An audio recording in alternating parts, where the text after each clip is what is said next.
हाय, कशी आहेस? बरी आहेस ना? तर आज आपण रवा लाडू बनवतोय.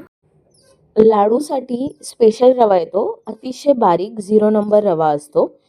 तो रवा घ्यायचा केव्हाही आणि असा थोडासा बिना तुपावर आणि मग नंतर संपूर्ण तुपावर भाजून घ्यायचा आणि साखर पाक तर करण्यासाठी रवा घ्यायची. लाडू 2 प्रकारचे असतात. एक असतात पाकातले आणि एक असतात बिना पाकातले आणि त्यातल्या त्यात अतिशय पॉश व्हर्जन आणि काहीतरी हटके करायचं असेल तर ते म्हणजे राघवदास लाडू.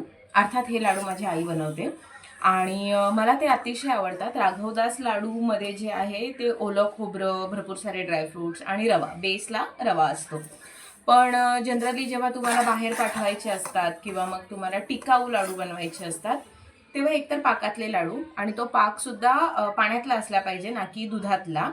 नाहीतर मग जे सुखे असतात नॉर्मल तुपावर रवा भाजून आणि मग त्याच्यामध्ये पावडर शुगर टाकून असे. अशा 2 पद्धतीने तुम्ही रवा लाडू करू शकता. तर आज आपण करत आहोत पाकातले, पाण्याच्या पाकातले रवा लाडू.